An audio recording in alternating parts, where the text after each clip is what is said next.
How hard did you push it? Till I black out? Yes. Numerous times, yes.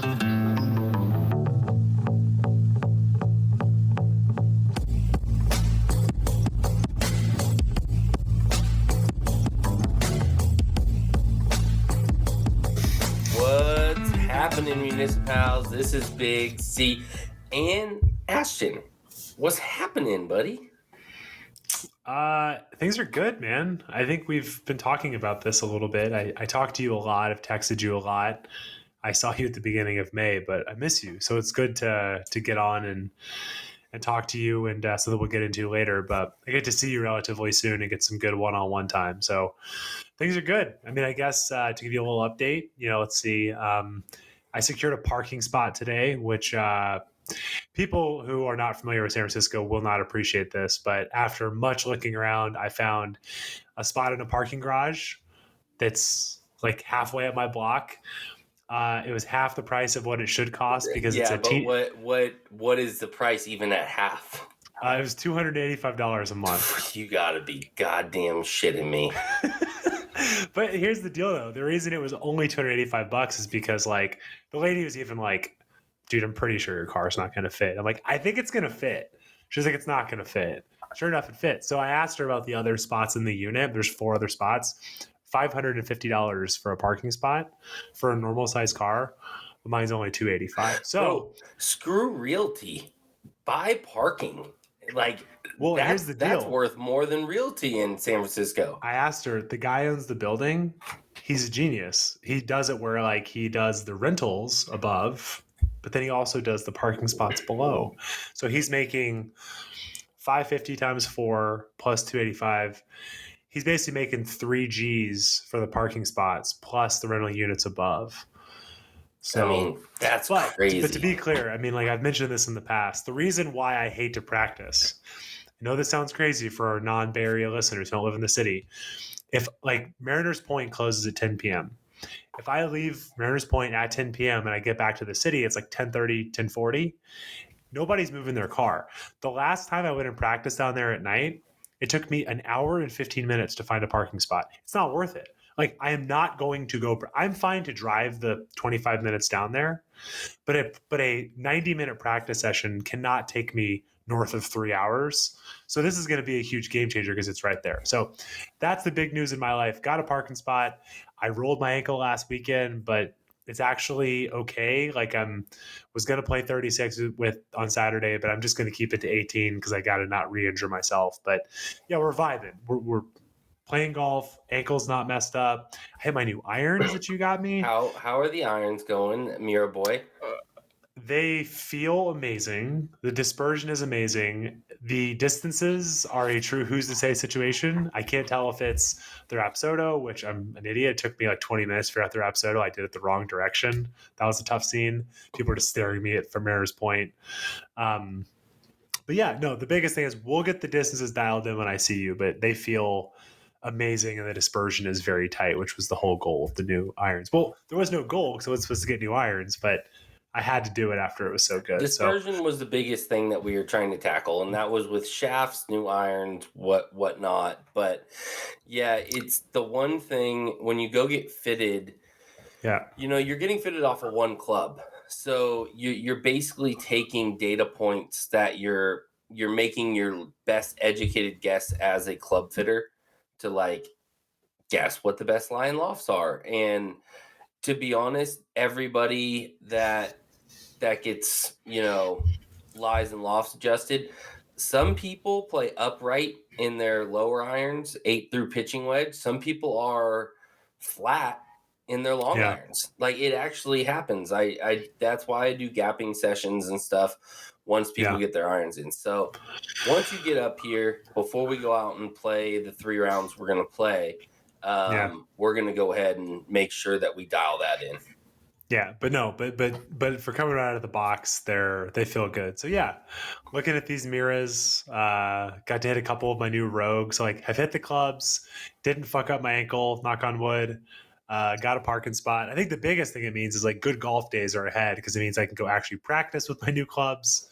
So yeah, man, vibing over here. But I mean, look, what I shared, it's really exciting to have a parking spot, but when it comes to news, you're the news boy across a lot of fronts here. So this might be a good opportunity to tell the people some of the things going on in your life, because a parking spot's good, but it's not quite what you're talking about.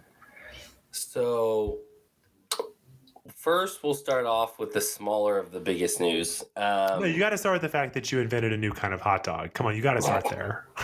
Definitely didn't do that. The hot dog is perfect. You don't need to invent anything new. It's a perfect, easy grab and go snack. Anyways, you did struggle with what to call it. You paused for like 5 seconds trying to describe a hot dog. Yes. So we'll go with some easy. people call it sandwich. So it's a big debate if a hot dog Wait, is is a it a sandwich. sandwich? Some people say it's not. Well, I don't care what some people say. What do you say? I mean, it's meat in between two buns. Well, it's technically one bun because it doesn't get split all the way through. So I'm kind of Switzerland in that I don't think it's anything. I think it's just a fucking hot dog. I agree with you. Yeah. So, it's like, is it a taco? It's like, no. Okay. Not a taco, not a sandwich. No, my bad. No hot dog. You take over. This is your show. So big news for us. Me and the wife purchased our first home. That's the biggest news. So I am no longer in Portland. We actually moved about 45 minutes south to Salem, which is the capital of Oregon. So unfortunately, Portland priced us out. It's getting a little pricey up there, but we landed in a great neighborhood, really quiet, nice house, 3-bedroom, 2-bath, nice little starter home for me and the wife. And then thank God that we went from a 1-bedroom apartment to 3 bedrooms, because we're now going to be filling up one of those bedrooms with a little Chris. So we just found out about a month ago that, and the reason I haven't announced it till now is because we wanted to make sure the baby's happy and healthy, and same with the mama, my wife, and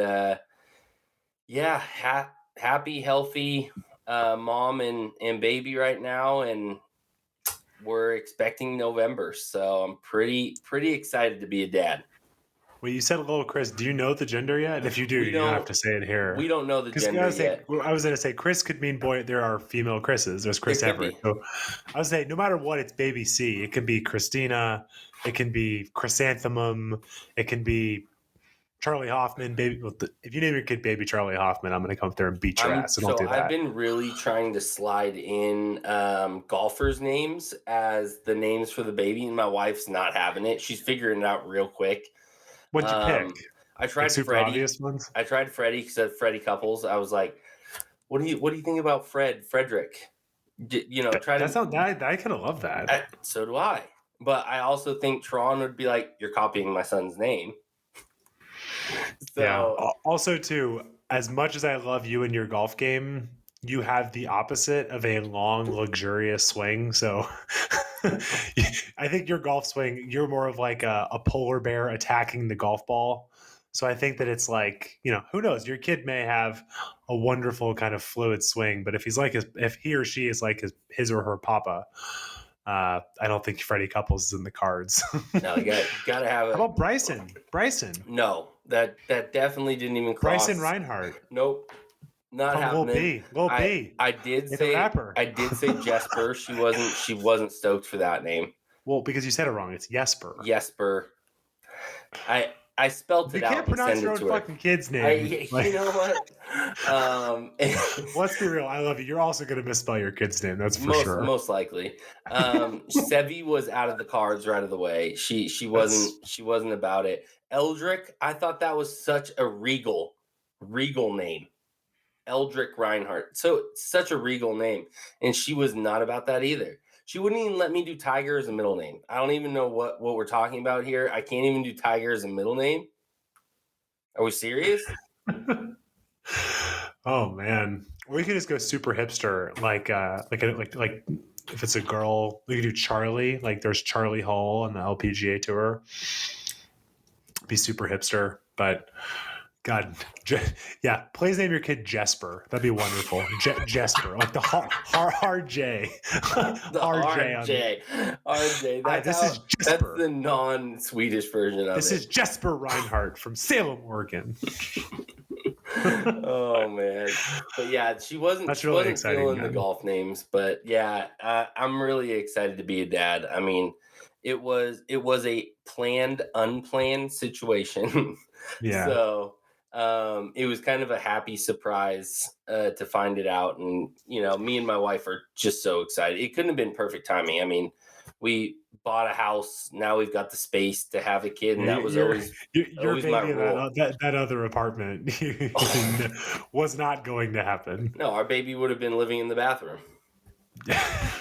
Well, in the bathroom, for context, is like not actually, but like it's all of Chris's, like, what do you have? You have the Kevin Durant's from like every colorway. Like Chris, he's not a hoarder; he's a collector, but it's a collector who's like bordering on a hoarder. So there's not a lot of space for like baby C. No, I mean, when it comes to sneakers alone, I've got a couple hundred pairs, including golf shoes, and then when it comes to golf clubs, I'm at like 4 full golf bags full of clubs that are like 15 to 20 clubs a bag. So I don't get rid of stuff, but I'm very organized hoarder, I would say. Definitely a collector of sorts. There you go. Yeah. We'll rebrand it, but really excited for you guys too. Like that's, and also too, to your point, like what timing, like locking in all this stuff. And also too, I mean, you've shared about this in the past, but I think what's also really special is, you guys have just been, really patient, but I know how much you guys have been looking for stability, right? Like I only knew you obviously when you came to the Bay Area, but you've shared your story about like, Portland Bay Area, just like ping ponging around. And of course I was even like joke. It's not funny, but like, when you, when you decided to buy the house, like you guys just can't fucking make it in a place for a year. Like, cause you were talking like, maybe we'll break the lease. We don't know. And I'm just like, man, these two just cannot put down roots. And obviously I know you guys got married and haven't really been able to put down roots. And so being able to do that, and bring, a wonderful little kid into the world, it's going to be great. Like I'm just really happy for you guys because stability is important. Not that you guys have been unstable, but you guys just haven't been able to plant roots, and it's going to be a big game changer for y'all, I'm sure. Yeah, getting married the week before COVID, really. Even though we're best friends, I mean, I forgot it was the week before COVID. Yeah, literally, we got married the last day of February, and then the world shut down March 8th. So it was like. It was difficult, and both of us lost our jobs, all that. So it was a lot of figuring out life for the last 2 years, and now we finally both have jobs that we love and we enjoy where we're living, and we were able to afford a house in probably one of the worst housing markets totally. in a long time, and we kind of got right in before the bubble of all the inflated interest rates and everything. So we feel really lucky where we're at, and we feel like we now have roots, so we can kind of grow with that. And it's gonna be a fun journey. The wife has me mowing lawns, and I'm acting like a superintendent out there. It's a full-time job. I just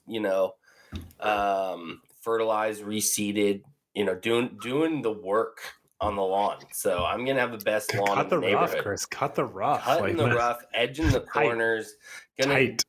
I might even throw a bunker in the backyard. Who knows? Then you can do your thing where you're like, God, it's not sand. It'll be a sand. I can't hit the shot. I can't hit this fucking shot. It'll be a sandbox / bunker. Sandbox for the kid, bunker for me. Yeah, Little C's like, what is going on? Like, why is Dad taking big chunks out? But Chris, the real question is, what is this? I'm sure we're going to do a podcast on this at some point, but give me the quick and dirty, because you've not talked to me about this. What is the golf scene in Salem? Like, is it going to be a tough scene? You're going to have to drive? Like, what's the golf scene there? It is. I'm still got my feelers out there. So you're super new. Super new to the area, but it from me being the guy that creates maps of everywhere. of all the public golf courses. I mean, I already knew kind of what was down here, and it's not super, super deep like it was in Portland or like it is in the Bay Area. It's there's like probably about 5 or 6 public courses in the area, a little bit more blue collar private courses that kind of drum up most of the business out here. But you've got Santiam, which is like an RV resort / golf course, which is about 30 minutes from me. But nothing's like right in my backyard, like 15-minute drive. That's probably the biggest thing that I'm kind of bummed out about is, unfortunately, it's McNary is probably one of the other ones, and it's an okay track. And that's about 25 minutes from me.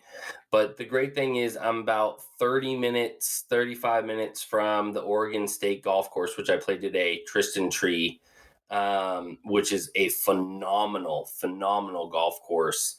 Great design. They just redesigned it about 3 years ago and changed up in the entire property, took property from the ag program to build a couple holes off the back end in this like farmland. It's just a really, really wonderful facility that, Oregon State utilizes, but then it's fully open to the public, which is awesome. Yeah, no, that makes sense. No, and it sounds like, that's a place you've talked about a bunch. I think we should probably do, because we're talking about to talk about tonight. Why don't we hold off specifically on going deep into Tristan Tree? But why don't we do 2 things? Why don't we start off by talking a little bit about our trip, which I'm going to be coming up and seeing you.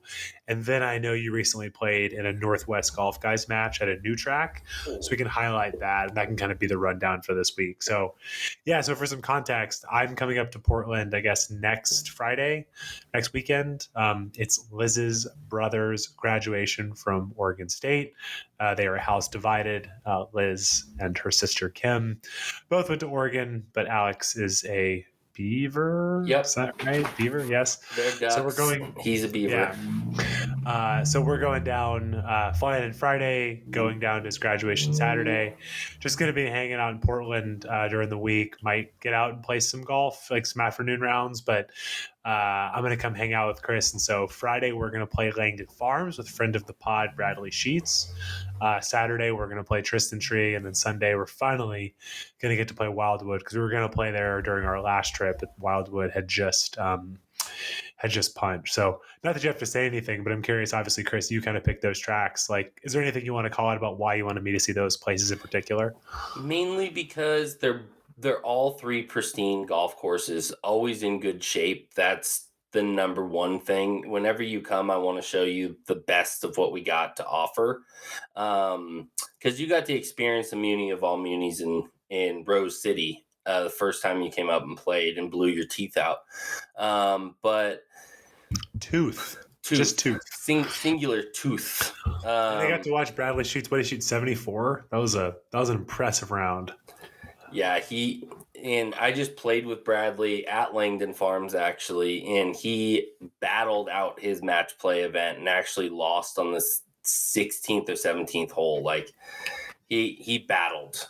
I mean, the guy he was playing with, dude, I think he had 24, 25 putts in the round. I mean, it was ridiculous. This guy was blasting it all over the place and recovering for like every par. It was just absurd. Man, it's crazy. If only I knew someone who played golf that way. Yeah, well, I've always said I'm very Jordan Spieth-esque. You are. I'm starting calling you the duct tape boy. Although the thing that's crazy about Spieth is, like, now Spieth can't putt. Like last week, I think they said, whatever. Yes, I think last week he was number one in strokes gained off the tee and was like awful putting. It's like, it's very weird.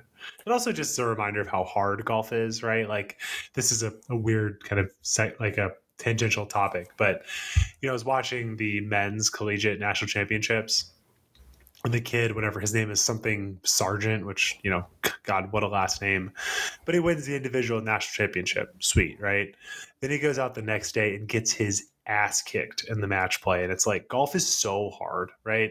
He's the individual, he is the national champion when it comes to men's golf, and then goes out there and gets his ass kicked in both of his matches. It's just crazy how tough golf is. But no, but I'm excited for Langdon Farms. Langdon was on the list a couple times ago. Yeah, it's just Langdon can be expensive. So because we're playing at twilight on Thursday, and Bradley's got us a hookup. We're playing on Friday. I don't know why I keep thinking Thursday. Friday.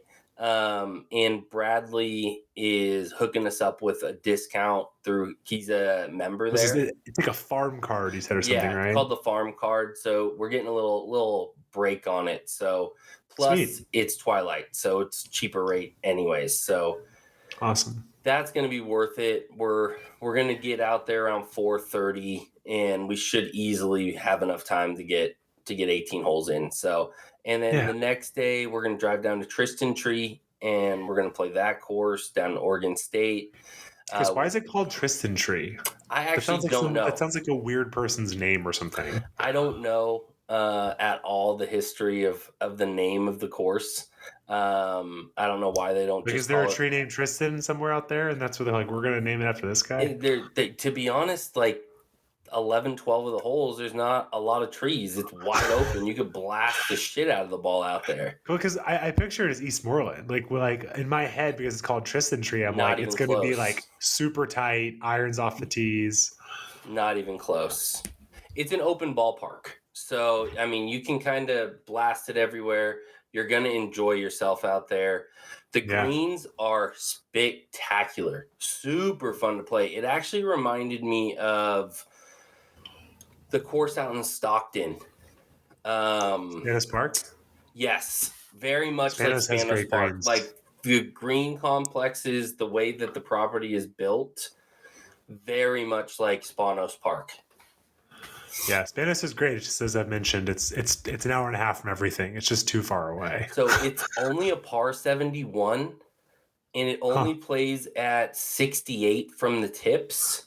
Like from the actual tips, what I played from today was like 63.50, which is the one-ups. But I will say, where they'll get you, and you actually probably won't have much trouble because you're pretty long. But they have two par fives separated with a par three in between on the back nine.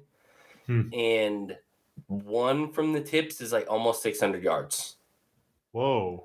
So they're not gettable.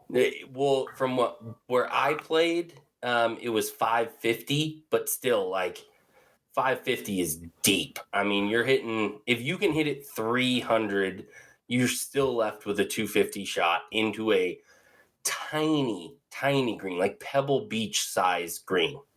Wow. Like, that sounds compelling. Really cool. And then right after that, you have a nice little par four. Not a par three. I apologize. It's a par four that separates the fives. Really fun, gettable par four. And then it gets to a beast of a par five with tight, trees on left and right with a gully that goes right down into the bottom that leaves you like with a speed slide. Not really. It's actually like a catch basin that actually creates trouble because it's rough in the gully. And if you hit in there, you're either going to be on a downslope or an upslope because there's no like flattened area at the bottom. It just goes down and back up. So I'm excited for you to see Tristan Tree, and then we'll go into a deeper dive, and we'll do an entire episode on the trip when Ashton comes up. But day after that, then we're going to play Wildwood, which is one of my absolute favorite courses in the Pacific Northwest, and one that I've really talked to Ashton a lot about. He's heard me endlessly talk about how great the course is, so I can't wait for him to get Madness, that was a big thing last summer. Everyone loved that you coordinated. So I feel like it's a big part of like culturally who we are as MuniciPals. And obviously for me, I just haven't I've seen it on like the No Laying Up video, but I'm excited to know a place that you've spent a lot of time that means a lot to you. I'm excited to see it. Yeah. And I'm hoping Ryan's around so you could meet him while we're out there too. So yeah, for sure. Well, cool, man. Well, I can't wait. I mean, I've played, like I said, I've After our trip, I air quotes had to play in a match against friend of the pod Giles. I lost. I was hitting it all over the yard, but he also played really well. He deserved it. And I have not played golf since May 4th. And right now, as we record this, it's June 2nd. So basically, I haven't played in a month. So it's going to be crazy. And then this will be another pod. I don't think I've told you about this. So we have that weekend where we go golf Friday, golf Saturday, golf Sunday. And then golf that next Monday. Me, Jack, and Hussey are doing what we're calling the SF Solstice. We're playing Lincoln at like 6 a.m. We're playing Presidio around lunchtime, and then Harding in the afternoon. So I will have played golf once over 6 weeks, and then I'm going to play 6 rounds in 4 days. So let's fucking go. Yeah, have fun with that. That's going to be a ridiculous day. Are you guys going to walk all 3? Well, I don't know. I actually don't know that I'll be able to, simply because I think we land back into the Bay Area at like 11 o'clock. So I'm going to be going on I'm going to go on a little sleep. Also, what I might say, and if Juan's listening to this, I'm sorry. I also might just skip Lincoln. I'm not trying to drive by shoot Lincoln. It's just like, if I've got to be, if I'm going to be getting home at 1 a.m., I might just meet them at Presidio. Again, sorry, Juan. I'm sure the greens are great. But even if that happens, that's 5 rounds in 3 days, which will be great. So I'm just excited. I mean, we've had an amazing travel into Mexico. We've been to LA. We've been to essentially to Yosemite, but like, I've really, really missed golf. Like, and again, the funny thing was, after our golf trip, I was like, I'm ready to put the sticks away for a bit. And now it's like been long enough where it's like, I'm getting twitchy. Like, I'm getting seriously twitchy. Like, I'm supposed to, like, Jack tried to, we're talking about playing 36, and I actually to text him. I just can't, like, with my ankle, I just think it's probably stupid to play 36 holes a week after I fucked up my ankle. It feels good, but I want to just like make sure it's healed so that I can actually do all this other stuff. So it'll be good. But Chris, for now, tell me about, I don't even know the name of the course. You played in this match. So I guess for context, everybody, Northwest Golf guys, Zach and the boys, shout out to them. They're doing match play both in the Northwest where you are, and then of course in the Bay Area as well. So I haven't told you this to you, Chris. My first round matchup is against Zach Welsh. Zach, so he's going to come out like later on this month. He's coming down for the event at Metro. He's like, yeah, let's get our match there. I'm like, I have to face LeBron in the first round. Like, what did I do? Like, what did I do to deserve this? But Chris is doing it obviously up in the Northwest. So tell me about your, we'll kind of go through our usual stuff about the course, but tell me about your match, tell me about who you played against. This is all new info for me, so fill me in. Yeah, so I joined up match play out here in the Portland Metro, and I got paired up with my buddy David Maynard, which is funny because I know him through the Portland RGC, and he's come out to like all of my Muni Madness events, and big supporter of the podcast. So it was kind of funny. Zach and Travis don't know that we know each other. So they ended up just pairing us up randomly, and it was great to be able to get out with David. And kudos to him. He played extremely well.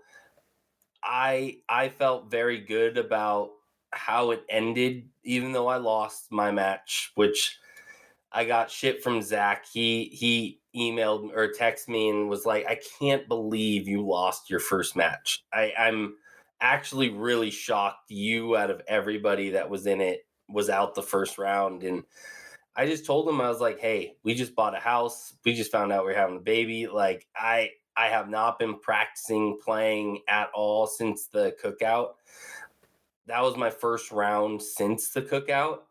And I probably have swung the club 20 times at the shop prior to that. So I was extremely rusty, and the driver was not there. That was my biggest issue. I could not hit the driver straight. I was blowing it all over the place, putting myself in really terrible positions and being duct tape boy and scrambling it, and which was crazy because I was down 4 in the first 5 holes. So I got myself into a hole real quick. By 11, I was only down 1. and then we tied it on the 14th. Then he went up one and pretty much held on to that all the way until 18. I blew my drive left into this little basin area.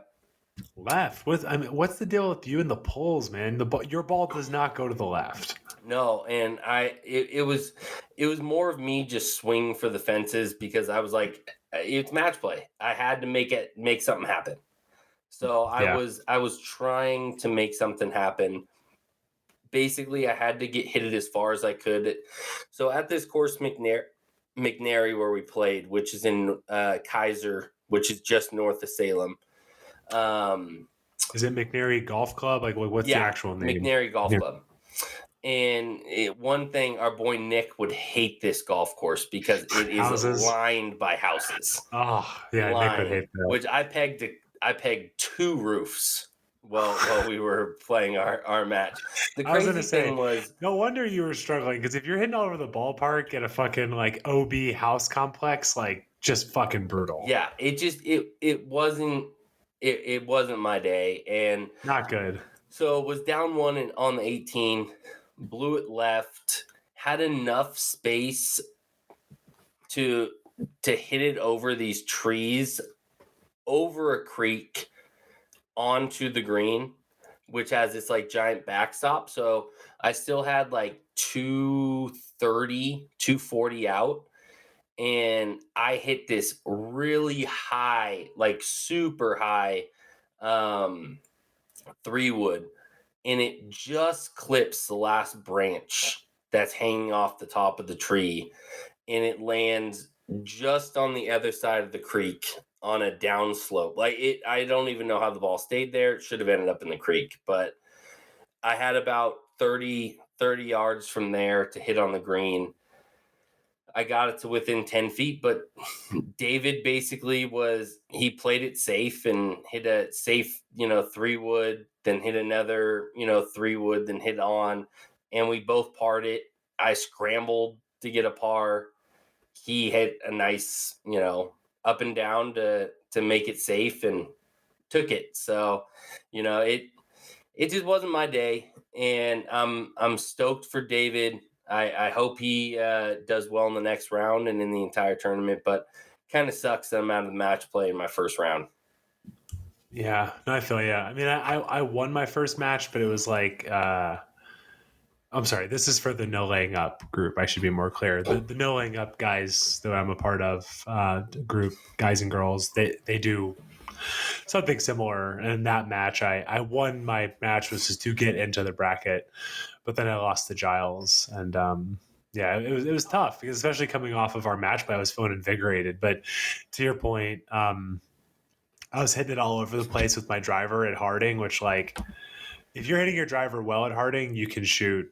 Like, Harding's just not that hard. No. But if you're hitting it into the trees, it's like borderline impossible. Like, I had to pitch out on multiple holes, and like in match play, if you're pitching out, you just you're and Giles is good. Like, Giles is fucking good. Like, the couple times there was some light, he made multiple putts like from 20. Like, a good example is number 8. That kind of longer, we were playing from the back, so kind of the longer par 3. I think it was 207 to the flag. Hit this beautiful, I hit the best shot of the day. This beautiful hybrid right in the middle of the green, have like 15 feet. Giles blows it way right, hits like a really bad chip and has like 40 feet. Makes the par putt from 40 feet. And I like hit a good putt, but it doesn't go in. And I'm like, how did I not win that hole? But match play, we've said this a bunch, but match play is the best. But talking about the course, Chris, I want to hear, like, go to kind of our usual list. Like, first of all, how is conditioning? Yeah, so McNary conditioning was really good. I thought the fairways were true. There wasn't, any spotty areas. I did like how the groundskeepers mow it out, where it's a really nice cut thin fairway, but then they probably have a good half an inch to an inch of rough straight off the fairway. So there's no second cut. It's just, you're in the fairway, which most of their fairways are pretty wide open. and then they penalize the shit out of you if you hit it into the rough because it's deep. So, I kind of dig that, because when a course is really easy or it's shorter, they have to find ways to make it a little bit harder on people. And I think that's what they're doing out there. And I think they're doing it well. So, the green complexes, pretty mundane. There wasn't anything to write home about. They're mostly flat, and I think that's what tricked me a little bit. Is I kept thinking I was seeing break in the putt, and it just would leave out left or leave out right depending on where I thought I saw the break, and there was nothing. It was dead straight. So if I ever go out and play there again, just aim at the hole and go, because my pace was great. I was just leaving them left to right because I was hoping that there was going to be break, and there just wasn't. They were a solid 9-10 on the stint, nothing that was too crazy. They weren't blasting all over the place, but just rolled true, not bumpy, didn't have a bunch of ball marks, which is great because it's a public track and there's not a lot of public tracks around that area. So it gets heavily played. And so the locals and the groundskeepers take care of the course. So that was really good to see. And the rate was great. That was one important thing. I think we paid $54 with a cart per person. And I think that was on a weekend. That was on a Sunday morning. So, really, really affordable. Nice hot dog on the turn, solid dog. Barbecue. What's your rating? Rating on it, a good 7.2, which is pretty high for me. If you go back and listen to any of our ratings, I rarely give any hot dog over an 8. It was a 7.2. Only reason is lack of a good bun. It was okay. The barbecue, the char on it, primo, dug that. Didn't cut it in half. They got extra points for that. Lack of condiments. Yeah, how dare they not have ketchup and relish? They had ketchup and relish, but you'll get into the 8s or approaching a 9 if you got a little bit of cheese. I think that's just such a classy move. Just give me a little bit of shredded cheese. Well, especially too, because where I can get behind your hot dog take is, I think it's because I have childhood memories of a grilled hot dog where it's there's grill marks on the hot dog. And my dad used to he'd put the buns in aluminum foil on the grill as well. Those were good. I'll give you that. Those were good. And to your point, the cheese can melt a little bit. Yeah. Okay. So close. So, maybe if they're open to suggestions, we could get them into the pretty elite category when it comes to They're close. to hot dogs. They're very close. But the course layout itself is really fun, entertaining. The only thing is it's very spread out. You're going through 5 or 6 times. Yeah. I mean, you could walk it, but there's just a lot of walking in between holes. 5 or 6 times you're going into the actual neighborhood, crossing over streets, driving through people's driveways. Nick would hate this. Yeah, it's just, that's the thing that kind of sucks about it is, there's a good 150, 200 yards sometimes in between holes, and they've got these painted little lanes that tell you where you got to go, and it's kind of confusing if you. Because it does not sound like you can walk this course. Well, it's flat. I'll say that. There's no undulation. You're not going to get tired based off of having to climb hills out there. Yeah. But it's. So if you're walking 300 yards. Yeah, there's some distance between holes on some of these areas, and it happens many times. It's not like it happens once or twice. It's again, probably 5 times. Yeah. So that's a little let down there. But again, there's a lack of options out here. There's Mallard Creek. You've got another one called Cross Creek, which is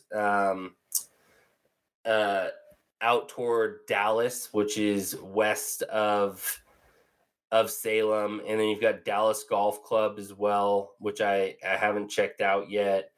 But Is it Dallas Golf Club? Dallas Golf Club. Yeah, it's in Dallas, Oregon. It's like west of Salem.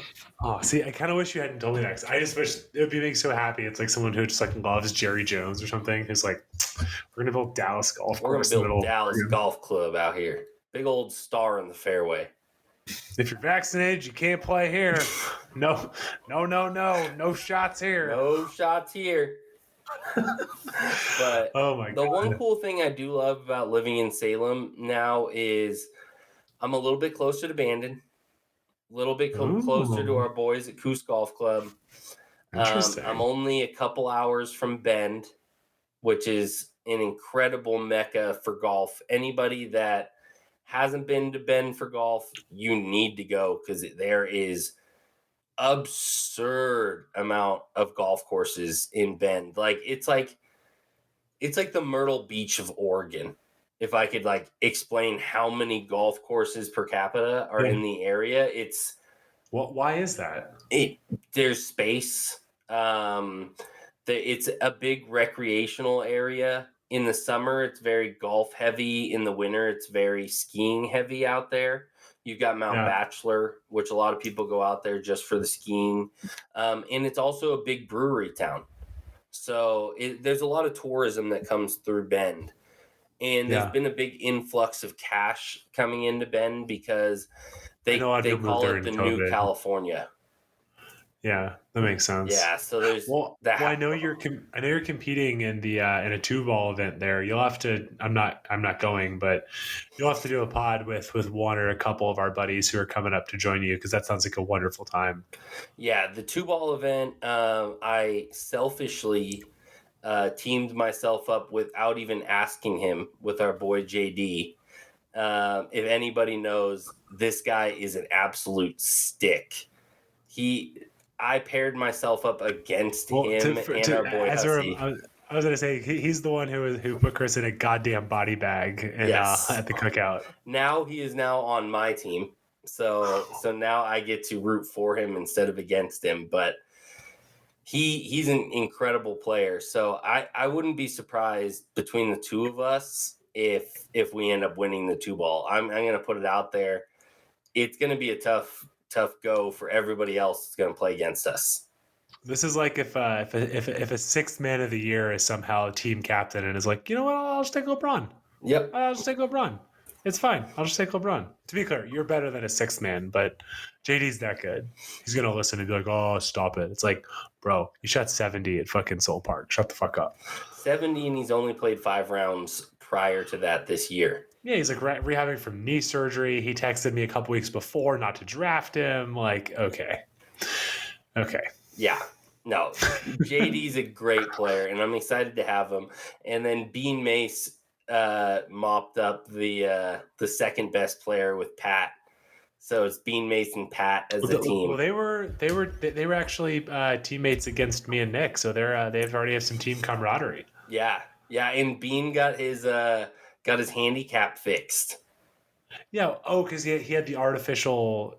It was artificially capped, right? For some reason, no matter what was going on, what he was posting, it was keeping him at like a 10.5, which Bean but like post surgery, there's no way. That's the thing. He's just coming out of surgery and recovering from his car accident. So it was like, he was putting up some high numbers, and now his handicap is reflecting it, which I think with Pat and him, with that combined handicap, it could be a tough grouping to beat as well, because one thing is with us, JD gets to piggyback off of my handicap of a 7.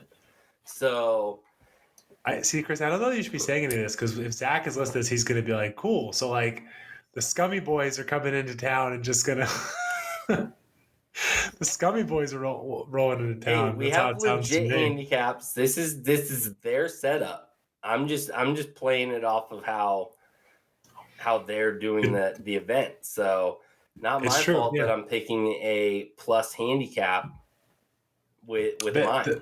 They also thought it was a good idea to have Thick Gabagool playing in a stroke play event at the world's hardest golf course earlier this year. So, it's a who's to say situation, right? Yeah, you never know. And one thing I will say is me and none of us have seen Crooked Ranch. So it's going to be the first time. That's a cool name. Cool name. Yeah, I didn't even know about this course until I saw this 2-ball event posted. And I was like, this is a great idea to get as many of the guys from the cookout to come up and experience Portland golf. So I'm excited. Some guys from California are coming up. Bend golf, not Portland Bend golf. My fault. Pacific Northwest golf. Yeah. Chris, one last thing, because we were talking a little bit about McNeary. Is that what it was? Yeah. McNeary. Yeah. So a couple of things to round out before I get you out of here. So amenities, how are they? Sounds like the hot dog was good, but how are the actual amenities? Amenities are your typical golf course. I mean, you're going into the clubhouse. They're gonna have the same plastic tees everybody offers, or the mini bag of bamboo natural colored tees. They're gonna have, the minimal selection of FootJoy I love that stuff. you fixated on the tees there. Well, that's a new thing.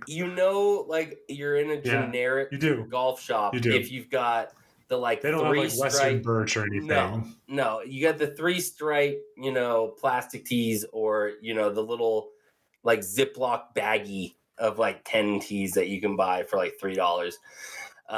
Your typical FootJoy, merch. Yeah. It's just your generic stuff. The restaurant's really good. I will give them mad props. They've got a great patio area. Make a very strong drink. Like, we ordered a couple whiskey and cokes when we were playing. This lady like looks at us dead in the eye and just pouring. And we're like, "Oh, you're half glass right now with that whiskey." And then she goes, boop. Just a little dabble of Coke. And we're like, whew, all right. Well, this is how the back nine's gonna go. So they make some strong pours. So if you're about that, love that. Yeah. In a cheap breakfast. That was the one thing I loved. They got there a little early, got some breakfast, and really, really good, I think like $11 for, bacon, eggs, hash browns, and toast. That's great. Good. So, and how's the pace of play? Pace of play was phenomenal. We finished in 3.5 hours in a match play event. Whoa. Yeah, it was just the two of us. And also, on a Sunday at a place where there's not a lot of golf options, that surprises me. Yeah, we went out, just the two of us. We didn't get paired up with anybody. I don't know why we didn't get paired up with anybody. And there was no one in front of us, no one behind us the entire round. And I mean, we did play, I wouldn't say really early. We teed off at 8:15. So, I mean, we weren't the first group off, that's for sure. But yeah, 3.5 hour match play, and we played all the way through 18. It's not like the match ended early. So yeah, it was great pace of play. And we know my last question, and if you don't get this, we're just going to stop in this podcast. What was your favorite hole? Favorite hole? It's got to be 18. 18 is a super cool hole. It's a long par 4 that has a creek that runs right in front of the green, about 10 yards in front of the green. You have this is a dog leg left with a bit of a landing angle on the right hand side. If you do hit it left, which I did, you're going to be in bone zone, because they have these 3-4 really large trees on the left hand side, and it's a fairly easy hole if you play it correctly. But that's the thing, if you're trying to bomb and gouge it like I did, because I was in match play, you're going to get in trouble. But if you play it right, it's great. And it's a beautiful hole, because where the hole finishes, they've got this, backstop that runs along the back of the green. That's all giant flower beds with a giant M made of flowers, and it's really, really pretty. It's like almost country club-esque to have that, and I thought that's kind of a very nice touch. Their landscaping is immaculate. Like outside of just the golf, like every hole had like a little hanging pot with flowers in it. It was just, little added touches that made the course really cool. And then I would also say 10 is a cool hole because it's a really short par 3 that has this like it dips down in the middle with where the cart path kind of runs along, but they have 2 greens that they alternate between. So whatever day you play, they switch which green they're playing on so that they can keep the playing surfaces at as pristine level as they can. Because it is a really short par 3. So there's going to be a lot of ball marks on there, and so they rotate them just to make sure that they're keeping them fresh. And I think that's awesome. Really cool design, something you don't see at a lot of public courses. Very Japanese in that atmosphere, in that aspect. The only place that I can think of is we haven't played there, but there's that whole I think it's a par 4 Pacific Dunes where they have the upper green and the lower green at Pac Dunes. Yeah, that's the only place I can think of. And again, haven't played there, so we haven't seen it. But that's the only thing I can think of like different greens. That's cool. Yeah, it's very much Japanese in that atmosphere. Like if you watch the Zozo, all the holes in Japan usually have multiple greens because they swap them. I mean, that's kind of a cool idea. Or at least to do it once. You don't have to do it every time, but just to give a little variety. I think on par 3s, it's a good idea. Yeah. Because they're the ones that get beat up the most. Yeah. We'll have to think more about that. I like that a lot. Yeah. Well, cool. I mean, so it sounds like it's not going to be your favorite course you ever played, but it sounds like, especially too, this is where you have to start thinking with Baby C on the way. If you want to be the first person off and jam through, that sounds like a great option. Like it's going to be affordable, good breakfast, and you need like, cool, Maggie gave me 2 hours and 45 minutes. I can go jam through. It sounds like a pretty good option. Yeah. And the one thing outside of that, and that's one of the closest courses to my house, is there's a lot of courses on I-5 on the way down. So from work. So when I'm in springtime, when there's extended hours, I have more sunlight.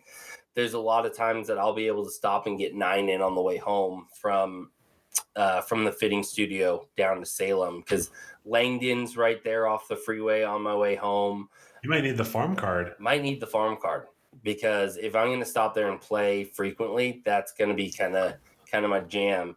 And then there's a few other courses on the way down that I'm really excited to try out. Like there's a course called Evergreen that I've been wanting to get out to. It's like a 9-hole course, and so it's gonna be my goal to once a week branch out and play 9 at a different course until I kind of tackle all the courses that are down I-5.